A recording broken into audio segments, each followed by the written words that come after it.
Assalamualaikum warahmatullahi wabarakatuh.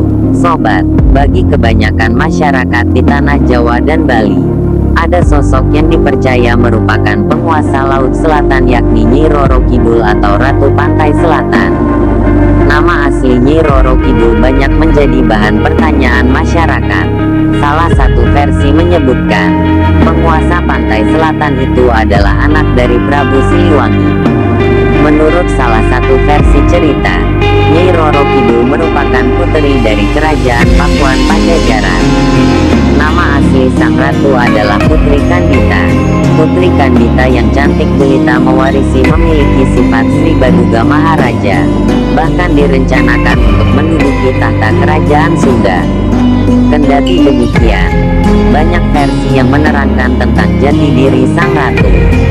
Ada yang mengatakan jika Nyi Roro Kidul merupakan keturunan Raja Airlangga dari Kahuripan hingga dengan Raja Kediri Jayabaya. Terdengar pula cerita Nyi Roro Kidul merupakan putri mahkota dari kerajaan Galuh yang pernah hidup pada abad 13. Kembali kepada cerita versi Prabu Siliwangi, Putri Kandita adalah anak kesayangan sang raja. Saat Putri Kandita beranjak dewasa, ia disebutkan akan menjadi pewaris tunggal kerajaan Pakuan Pajajaran.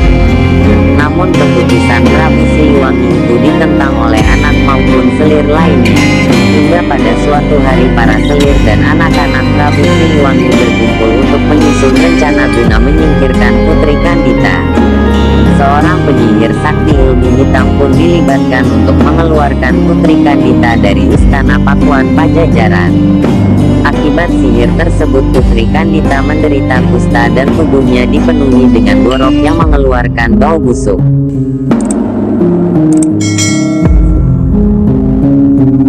Prabu Siliwangi merasa sedih dengan sakit yang diderita anak kesayangannya itu. Tabib istana dilibatkan, namun tak ada satupun yang berhasil menghilangkan sihir jahat tersebut.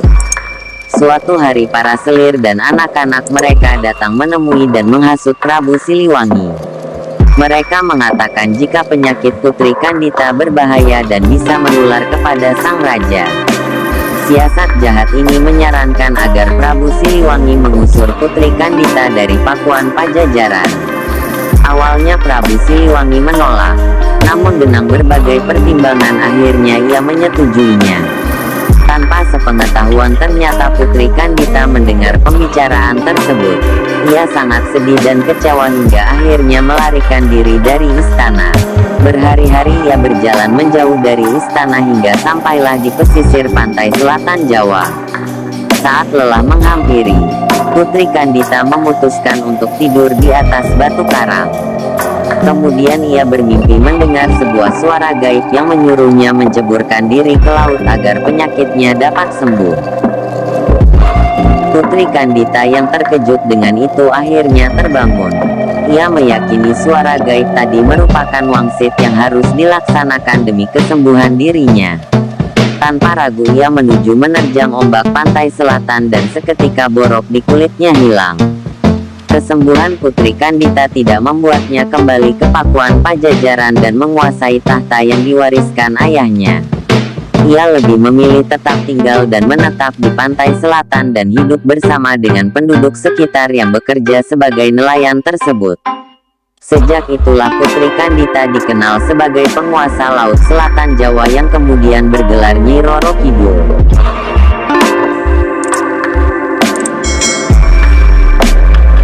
Berdasarkan penjelasan Primbon Jawa, ada orang dengan ciri-ciri tertentu merupakan titisan Nyi Roro Kidul. Tokoh ini sangat populer di kalangan masyarakat Pulau Jawa dan Bali. Kepercayaan akan adanya penguasa lautan di selatan Jawa, Samudera Hindia, sangat dikenal oleh suku Sunda dan Jawa. Orang Bali juga meyakini adanya kekuatan yang menguasai pantai selatan ini.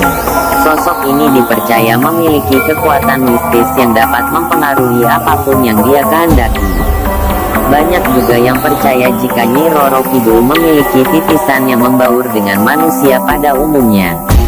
Nah, berikut ini merupakan ciri-ciri seseorang merupakan titisan Nyi Roro Kidul dikutip dari portal Sulut.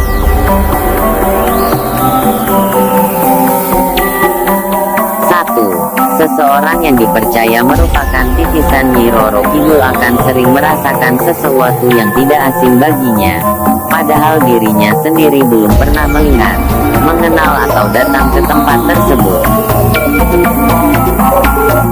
2. Sering merasakan kepandaian dan keahlian dalam bidang tertentu padahal dirinya tidak pernah mempelajarinya. Hal tersebut dikarenakan keahlian tersebut didapatkannya di masa lalunya.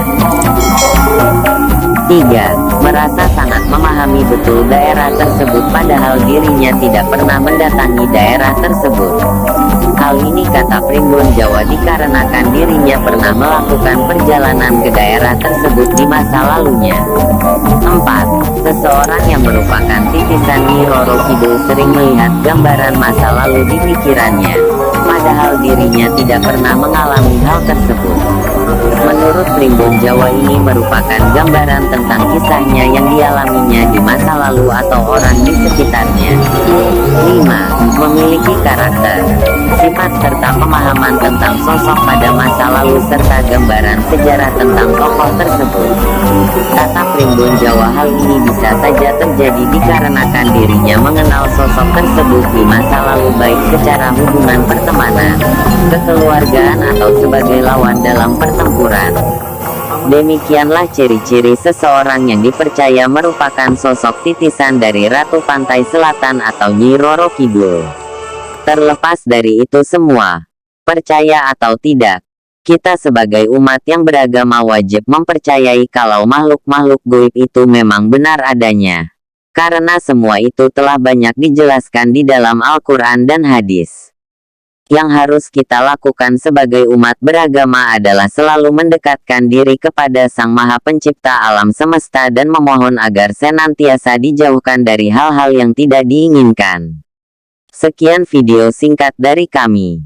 Semoga ada manfaat dan menjadikan kita lebih mendekatkan diri pada Allah Ta'ala. Amin amin ya robbal alamin. Wassalamualaikum warahmatullahi wabarakatuh.